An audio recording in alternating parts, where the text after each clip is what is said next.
있습니다. 여러분 옆뒤좌우로 한번 이렇게 선포하기를 원합니다. 8월도 하나님의 부어주시는 은혜를 경험하십시오. 함께 선포하겠습니다. 8월도 하나님이 부어주시는 은혜를 경험하십시오. 여러분 오늘 성경의 말씀을 보면 하나님이 기억하시는 기도와 구제라는 제목으로 우리가 함께 말씀을 나누려고 하는데요. 자, 오늘 이 본문의 말씀을 볼 때 고넬료가 주목하여 보고 라는 표현이 있습니다. 여러분 본문을 한번 띄워주시겠습니까? 고넬료가 주목하여 보고. 자, 여러분 우리 가운데 그런 마음이 들 때가 있습니다. 왜 같은 기도를 드리는데 어떤 사람에게는 변화가 일어나고 어떤 사람에게는 변화가 일어나지 않을까? 왜 같은 상황과 같은 장소에 있는데 어떤 사람에게는 변화가 일어나고 어떤 사람에게는 변화가 일어나지 않는가? 여러분 우리가 하나님 앞에 어떻게 반응하고 있는가에 먼저 주목하셔야 합니다. 오늘 첫 번째로 우리가 보여야 되는 것은 고넬료의 태도입니다. 고넬료의 태도. 자, 오늘 하나님의 천사가 고넬료에게 가서 고넬료야 이렇게 묻습니다. 고넬료야. 자, 고넬료야 이렇게 물을 때 그때 이 고넬료가 어떻게 반응하고 있는지 오늘 성경은 우리한테 보여주고 있다는 겁니다. 자, 고넬료가 주목하여 보고. 여러분 제가 오늘 이 새벽 이 시간 선포하겠습니다. 크게 아멘 해주십시오. 여러분 하나님의 말씀에 주목하는 8월 한 달이 되십시오. 아멘. 여러분 우리 가운데 하나님의 말씀에 주목하고 있는가 아니면 내 생각에 주목하고 있는가, 우리는 늘 그것에 주목해야 한다라는 겁니다. 자, 오늘 이 고넬료의 태도는 두 가지로 보여주고 있는데 하나는 주목하여 보았고 하나는 두려워했다라고 말하고 있습니다. 여러분 이 고넬료의 태도는 하나님께 주목했고 그리고 두 번째는 두려워했다라고 말하고 있다는 겁니다. 여러분 우리는 종종 하나님의 생각보다 내 생각에 주목할 때가 참 많습니다.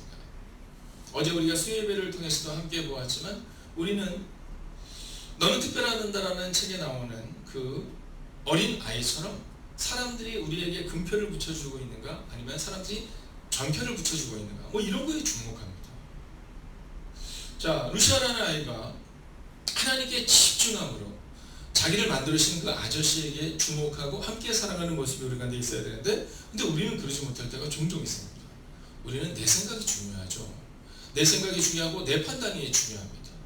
그런데 오늘 이 고넬료는요 두 가지 모습이 보이는데 하나는 주목하여 보았고 그리고 하나님의 말씀 앞에 두려움으로 섰다라는 것입니다.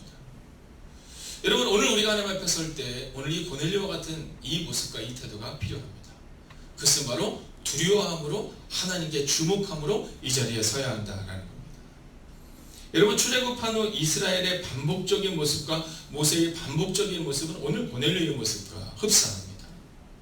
여러분 이스라엘 백성들은 금송아지를 만들고 모세를 향하여 반역하는 모습이 반복적으로 나타나요. 하나님께 집중하지 못하고 하나님을 두려워하지 않습니다. 흡사 하나님 따위와 뭐 이런 삶을 살아가는 것을 보게 됩니다. 근데 모세는 늘 하나님께 집중해요. 끝없는 문제 앞에서 하나님께 주목하여 보고 그리고 하나님을 두려움으로 매일의 삶을 살아냈다라는 겁니다. 여러분 오늘 고넬료라는 이 이방인이 어떻게 하나님의 역사를 경험했는가 단순하고 명료합니다. 그의 모습은 늘 여호와의 말씀에 하나님의 음성에 주목했고 그리고 하나님의 음성에 두려움으로 나아갔다라는 겁니다. 여러분 사실은 고넬료는 두려워할 것이 없는 사람이잖아요. 세상적으로 볼 때는 명예를 가졌고 권력을 가졌고 힘을 가졌던 사람입니다. 그러나 그는 천사의 음성에 주목하고 그리고 천사의 음성에 두려워하는 모습으로 나아가고 있다라는 겁니다. 자, 우리가 두 번째로 오늘 이 본문에서 보아야 되는 것이 있습니다. 이제 천사한테 이렇게 말해요. 두려워서 천사를 바라보고 주목하여 보면서 무슨 일이십니까 천사님? 이렇게 물어요. 무슨 일입니까 천사님? 제가 듣겠습니다. 이렇게 말합니다. 그러자 천사가 4절의 하반절을 보면 이렇게 말합니다. 함께 읽을까요? 시작.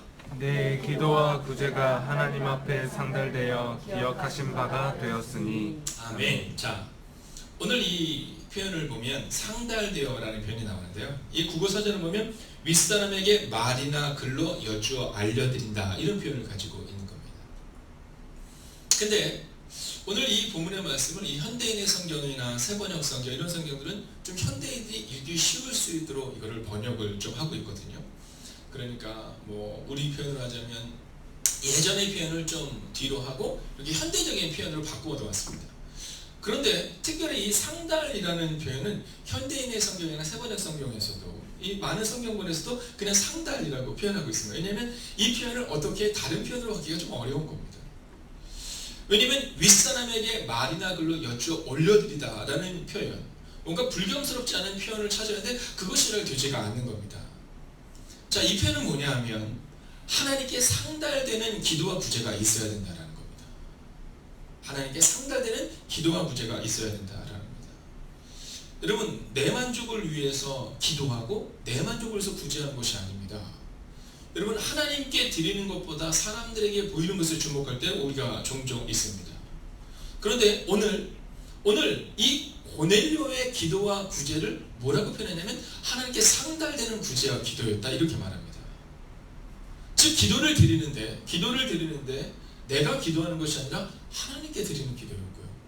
구제를 하는데 내 마음대로 혹은 내 감동대로 구제하는 것이 아니라 하나님이 기뻐하시는 구제를 오늘 하고 있음을 우리 가운데 보여주고 있다라는 겁니다.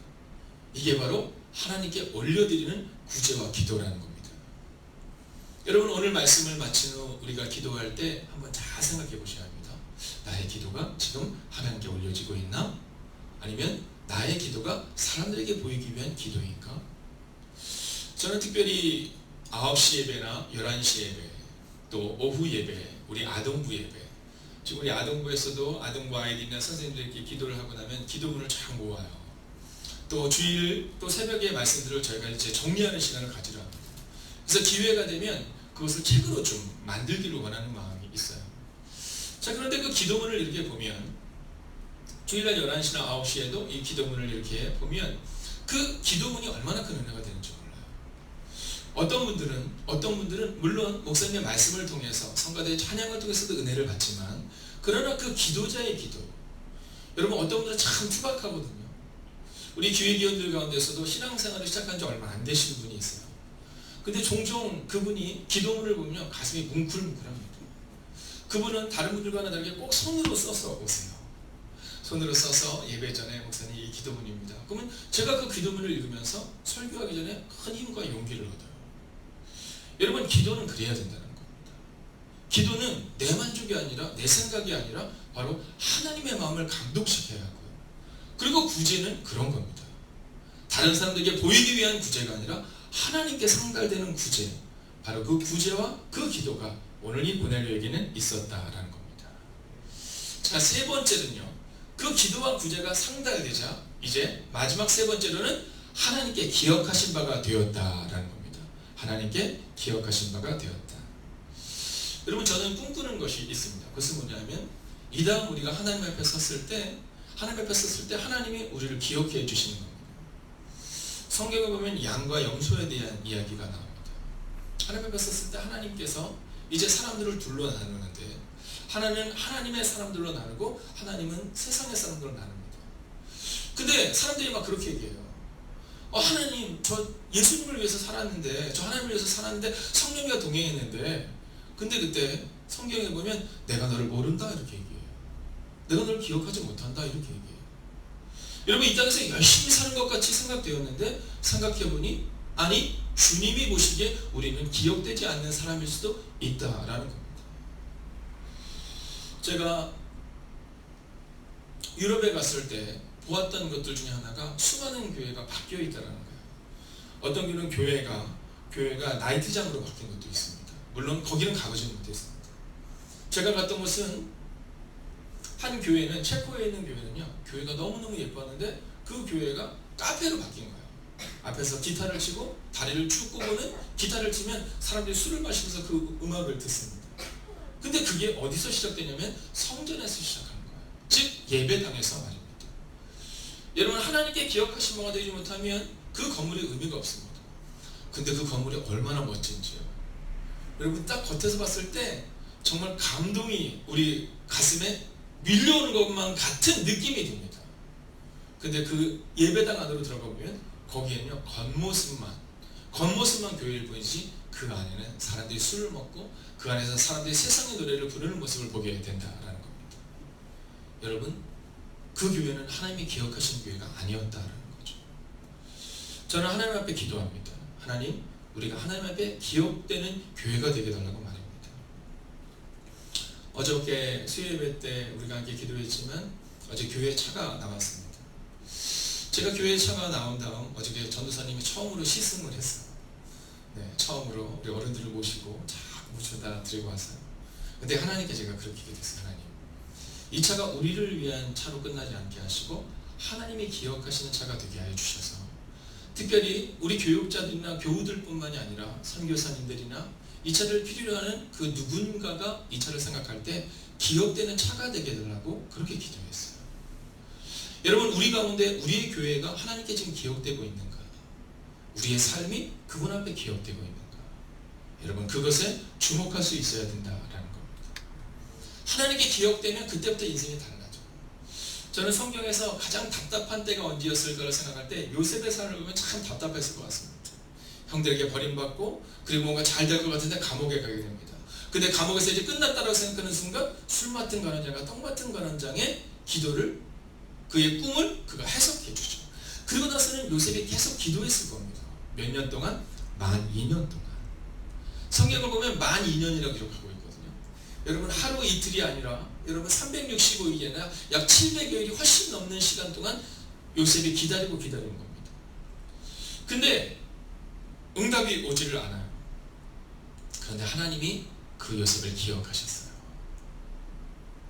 여러분, 끝날 것 같지 않던 그 절망의 순간이 언제 끝나냐면 하나님이 기억하시는 그 순간이었다라는 거예요. 감옥에서 요셉의 2년의 기도가 어떤 모습이었을까? 감옥에서 2년 동안 요셉은 어떤 삶을 살아냈을까? 하나님이 기억하시는 삶을 살아냈다라는 겁니다. 사랑하시는 여러분, 오늘 이 말씀을 통해 우리의 삶을 점검하기를 원합니다. 우리가 하나님의 말씀 앞에 두려움으로 서고 있는지, 하나님의 말씀 앞에 주목하는 태도를 가지고 있는지, 우리가 하나님 앞에 구제와 기도를 상달드리고 있는지, 그리고 우리의 구제와 기도가 과연 하나님께 기억되는 구제와 기도였는지 말입니다. 오늘 저는 다니엘에 대한 말씀을 마지막으로 오늘 말씀을 마치려 합니다. 여러분, 하나님께 상달되고 하나님께 기억되는 부분에 대해서 다니엘서는 우리 가운데 이렇게 말합니다. 이제 다니엘이 사자굴에 던져지는 일이 발생이 됩니다. 이제 다니엘에게 왕이 물어요. 다니엘아, 너 왜 그랬니? 이렇게 얘기를 합니다. 그랬더니 막 사람들이 막 들고 일어나요. 막 들고 일어나서 다니엘을 못 박아야 된다고, 다니엘을 죽여야 한다고, 다니엘을 사자굴에 던져야 한다고. 여러분, 예수님이 십자가에서 못 박히는 순간처럼 사람들이 다니엘을 향하여 막 소리치기 시작합니다. 그때 왕이 이렇게 말해요. 다니엘을 사자굴에 던져라. 그리고는 다니엘을 향해서는 이렇게 말합니다. 내가 항상 섬기는 너의 하나님이 너를 구원하시리라. 할렐루야. 아멘. 여러분, 너무나도 멋진 표현이죠. 근데 이 표현은 믿음의 표현은 아니에요. 이건 그냥 다니엘에게 들은 표현입니다. 다니엘에게 들은 표현. 얼마 전 어떤 분이 그런 얘기 하시더라고요. 직장 동료 중에 한 명이 교회를 다니지 않는데 하나님이 우리를 버리지 않으셨군요 라는 표현을 쓰더래요. 그분은 교회는 다니지 않지만 저희 교회 성도님이 늘 그 말을 쓰니까 교회 다니지 않는데 하도 그 말을 듣다 보니까 툭 튀어나온 말이 하나님이 우리와 함께 하셨군요 라는 표현을 썼다는 거죠. 자, 오늘 이 왕의 고백은 하나님이 너를 구원하실 것이다의 고백이 아닙니다. 그냥 다니엘의 고백을 그냥 읊조린 것에 불과해요. 자, 다음날 새벽이 됩니다.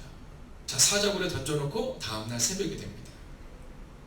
근데 재밌는 표현은 뭐냐 하면 그 다음날 새벽이 되기까지 이 왕이 어떻게 하냐면 금식하며 라고 말해요. 즉 음식을 끊습니다. 우리 표현으로 금식한 거고요.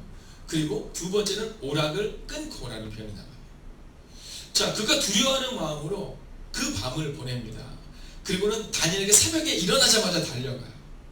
그리고는 이렇게 물어요. 다니엘아, 네가 항상 섬기는 내 하나님이 사자들에게서 너를 구원하셨느냐 아니라? 라고 질문해요. 그 전날 밤과 똑같은 질문을 하는 겁니다. 자, 들은 이야기를 그냥 질문해요. 근데 그때 사자굴 속에서 소리가 들려요. 이런 소리가 들리죠. 예, 왕이시여, 걱정하지 말고 건강하게 백수를 누리소서. 나의 하나님께 내 기도가 상달되었고 기억하신 바가 되어 하나님의 천사를 보내어 주셔서 사자들의 입을 봉하셨습니다. 이렇게 말해요. 근데 저는 이 장면을 다시 한번 읽는데 오늘 새벽에 얼마나 큰 은혜가 되는지 몰라요. 사자의 입이 아니라 사자들의 입을 봉하셨습니다. 이렇게 말해요. 여러분, 우리가 인생을 살아갈 때 우리 가운데 끝없는 문제와 끝없는 상황들, 여러 가지의 문제와 여러 가지의 상황들이 있다 하더라도 하나님께 기억하신 바가 되어 하나님이 보내어주신 사자가 그 사자들의 입을 막고 그 천사가 사자들의 입을 봉했던 것처럼, 사랑하시는 여러분, 오늘 이 고넬료처럼 다니엘처럼 요셉처럼 하나님께 기억하신 바가 되어 오늘의 문제를 넘어서는 여러분과 제가 되기를 주의 이름으로 축원하겠습니다. 기도하겠습니다.